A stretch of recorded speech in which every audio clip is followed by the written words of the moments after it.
और आइए अब आपको दिखाते हैं देश विदेश की बड़ी खबरें स्पीड 100 में। भारत और जर्मनी के बीच कई अहम समझौतों पर मुहर लगी। द्विपक्षीय वार्ता के बाद पीएम मोदी बोले दोनों देशों के रिश्ते और मजबूत होंगे। जर्मनी से मित्रता के लिए भारत प्रतिबद्ध। पीएम बोले जर्मनी से तकनीकी संबंध मजबूत हुए। रक्षा सुरक्षा में सहयोग साझी सोच का प्रतीक। पीएम बोले भारत और जर्मनी में रक्षा उद्योगों के बीच और सहयोग बढ़ाने पर सहमति बनी।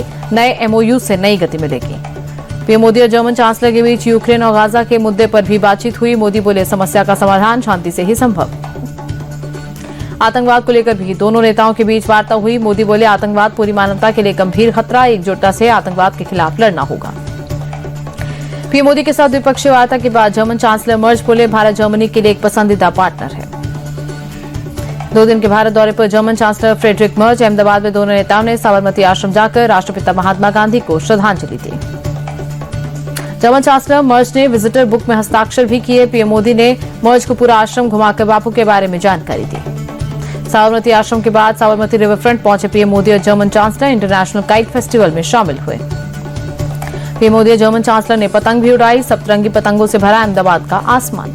जम्मू कश्मीर में एलओसी और इंटरनेशनल बॉर्डर के पास दिखे पाकिस्तानी ड्रोन। सुरक्षा बलों ने की कई राउंड फायरिंग। ऑपरेशन सिंदूर के बाद पहली बार एक साथ इतनी संख्या में दिखे पाकिस्तानी ड्रोन। एलओसी और इंटरनेशनल बॉर्डर पर हाई अलर्ट। जम्मू और राजौरी के नौशेरा सेक्टर में दिखे पाकिस्तानी ड्रोन। सांबा जिले के रामगढ़ सेक्टर और पुंछ जिले के मनकोट सेक्टर में भी दिखे चप्पे चप्पे पर सर्च ऑपरेशन।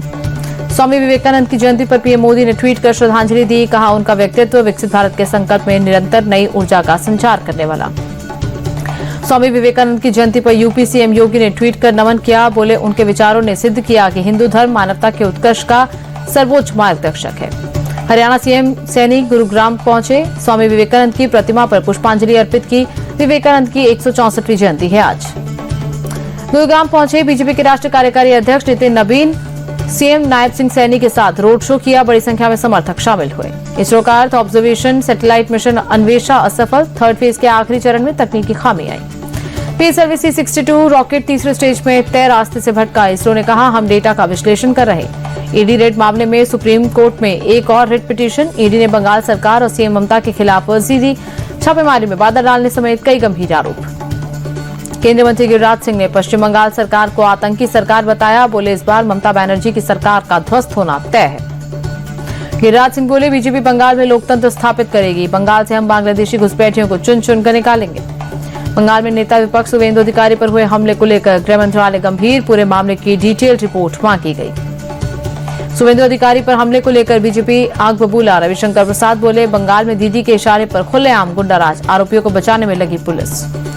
ममता बनाम ईडी विवाद पर भी बीजेपी का सवाल पूछा। उन्हें सरकारी काम में बाधा डालने का अधिकार किसने दिया। बंगाल बीजेपी अध्यक्ष समित भट्टाचार्य का आरोप आईपैक विवाद से ध्यान भटकाने के लिए हमले की कोशिश हुई। कांग्रेस नेता अधीर रंजन चौधरी व ममता पर भड़के। कहा चुनाव जीतने के लिए टीएमसी गुंडागर्दी पर उतरी। ये बंगाल में हर रोज की कहानी। शुवेंदु अधिकारी पर हमले को लेकर कोलकाता में बीजेपी का विरोध मार्च। ममता सरकार के खिलाफ नारेबाजी की। खुद पर हुए हमले को लेकर शुवेंदु अधिकारी का बयान। वामपंथियों की तरह बंगाल से ममता को भी हटाएंगे। शुवेंदु अधिकारी बोले ये बंगाल को बचाने की लड़ाई। फाइल चोर सीएम ने ईडी पर हमला कर मर्यादाओं को रौंदा। बीजेपी सांसद विप्लव देव ने भी ममता को घेरा। कहा वो बंगाल नहीं वंशवाद को बचा रही है। 17 जनवरी को दिल्ली में कांग्रेस नेतृत्व व बंगाल कांग्रेस नेताओं की बैठक। आगामी विधानसभा चुनाव को लेकर होगा मंथन। 16 जनवरी से सीएम नीतीश निकालेंगे समृद्धि यात्रा। हर जिले में घूम घूम कर लोगों की समस्याएं सुनेंगे। कई विकास योजनाओं का उद्घाटन भी होगा। सीएम नीतीश की समृद्धि यात्रा पर मंत्री अशोक चौधरी बोले यात्रा से बिहार को फायदा होने वाला है। आने वाले 5 साल बिहार के लिए बड़ी छलांग लगाने का समय। 23 सूफी धर्मगुरु के डेलीगेशन से एनएसए अजीत डोभाल की मुलाकात। एनएसए ने अमन और शांति का पैगाम देश भर में देने का संदेश दिया। करूर भगदड़ मामले में सीबीआई के सामने पेश हुए अभिनेता थलापति विजय। दिल्ली स्थित सीबीआई दफ्तर में अभिनेता से हुए सवाल जवाब। पिछले साल सितंबर में हुई थी भगदड़ में 40 से ज्यादा लोगों की मौत हुई थी। बिहार के सुपौल में नशा तस्करी के खिलाफ एक्शन। भारी मात्रा में कोडीन युक्त कफ सिरप बरामद। एक तस्कर गिरफ्तार। भूसे के नीचे छिपा रखी थी खेप। हिमाचल के सोलन में पुराने बस स्टैंड इलाके में भीषण आग। हादसे में 7 साल के मासूम की मौत। कई दुकानें जलकर खाक। देवरिया में अतिक्रमण के खिलाफ बुलडोजर एक्शन। अवैध मजार को प्रशासन ने किया ध्वस्त। यूपी के एटा में प्रेमी युगल की हत्या से इलाके में हड़कंप। आपत्तिजनक हालत में देखने के बाद प्रेमिका के परिजनों ने धारदार हथियार से निर्मम हत्या की। मौके पर पहुंची पुलिस की टीम। पुलिस ने प्रेमिका के माता पिता को हिरासत में लिया। दूसरे आरोपियों की तलाश जारी। यूपीएसटीएफ की प्रयागराज यूनिट का बड़ा एक्शन, फर्जी मार्कशीट और प्रमाण पत्र बनाकर बेचने वाले गिरोह के सरगना को करेली से गिरफ्तार किया। पकड़े गए आरोपी के खिलाफ एक शख्स ने की थी शिकायत। जांच में पाया गया कि आरोपी फर्जी मार्कशीट और प्रमाण पत्र बनाकर लाखों में बेचता था। हरिद्वार में चाइनीज मांझे की चपेट में 2 युवक, पाल-बाल बची जान। ज्वालापुर इलाके में चाइनीज मांझे से हुए जख्मी। इंदौर के जामनिया खुर्द गांव में खुले कुएं में तेंदुआ गिरा। वन विभाग की टीम ने कड़ी मशक्कत से रेस्क्यू किया। उड़ीसा के कंधमाल में सीसीटीवी में कैद हुआ तेंदुआ। वीडियो सामने आने के बाद इलाके में दहशत। वन विभाग की टीम लगातार तेंदुए की गतिविधि पर रख रही नजर। लोगों से सतर्क रहने की अपील की गई। राजस्थान के माउंट आबू में शीतलहर का कहर, कई जगहों पर देखने को मिली बर्फ की पतली चादर। राजस्थान के चूरू में कड़ाके की ठंड, तापमान में भारी गिरावट, कई जगह पर बर्फ की पतली परत जमी। दिल्ली की सर्दी ने तोड़ा 13 साल का रिकॉर्ड, 2.9 डिग्री दर्ज किया गया न्यूनतम तापमान। आने वाले दिनों में ठंड और बढ़ सकती है। दिल्ली के अक्षरधाम इलाके में कड़ाके की ठंड के साथ छाया घना कोहरा, विजिबिलिटी बेहद कम हुई।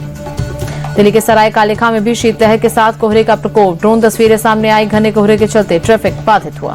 दिल्ली के कर्तव्य पथ पर गणतंत्र दिवस के लिए जवानों ने किया परेड रिहर्सल। कड़ाके की ठंड और कोहरे के बीच जवानों ने कदमताल किया। मायानगरी मुंबई में कई जगहों पर स्मॉग की परत छाई। वडाला में धुंध की सफेद चादर में छिपी ऊंची ऊंची इमारतें। यूपी के मुरादाबाद में शीतलहर के साथ घने कोहरे का कहर, भीषण ठंड से बचाव के लिए लोग अलाव का सहारा ले रहे हैं। घने कोहरे और शीतलहर के कारण यूपी सरकार का बड़ा फैसला, नर्सरी से 8वीं तक के स्कूल 15 जनवरी तक बंद रहेंगे। शिक्षा विभाग ने आदेश जारी किया। प्रयागराज के माघ मेले में उमड़ा भक्तों का सैलाब। त्रिवेणी संगम घाट पर श्रद्धालुओं ने आस्था की डुबकी लगाई। इस साल रिलायंस जियो पेश कर सकती है देश का सबसे बड़ा आईपीओ। $4 अरब से ज्यादा का हो सकता है इशू।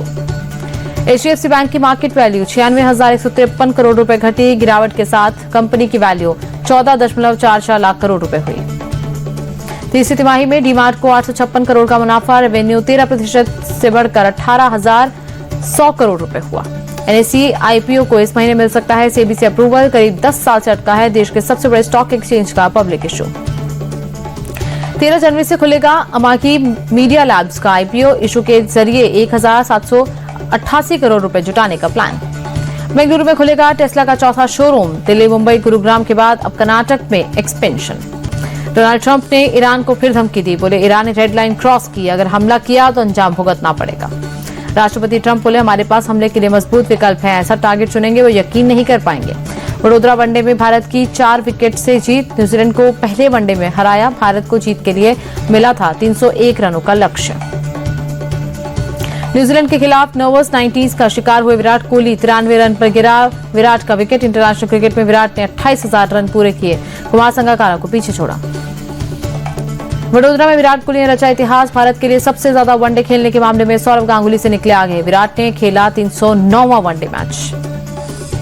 वडोदरा वनडे में रोहित शर्मा 26 रन बनाकर आउट हुए। पारी के दौरान लगाए 2 छक्के। इंटरनेशनल क्रिकेट में रोहित ने पूरे किए 650 छक्के। रोहित शर्मा ने बतौर ओपनर सबसे ज्यादा छक्के का बनाया रिकॉर्ड।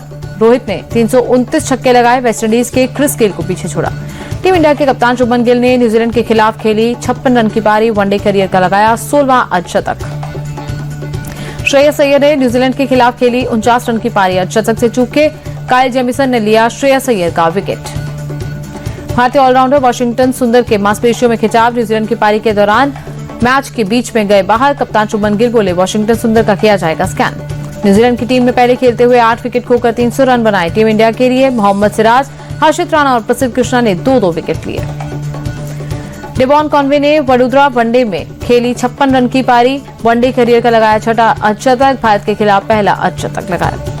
न्यूजीलैंड के खिलाफ वनडे सीरीज से बाहर हुए चोटिल ऋषभ पंत की जगह ध्रुव जुरेल टीम में शामिल। प्रैक्टिस सेशन के दौरान साइड स्ट्रेन के शिकार हुए पंत। विमेंस प्रीमियर लीग में रॉयल चैलेंजर्स बेंगलुरु और यूपी वॉरियर्स के बीच मुकाबला। नवी मुंबई में शाम 7:30 बजे खेला जाएगा मैच। विमेंस प्रीमियर लीग में गुजरात जायंट्स की लगातार दूसरी जीत। दिल्ली कैपिटल्स को 4 रन से हराया। टूर्नामेंट में दिल्ली कैपिटल्स की लगातार दूसरी हार।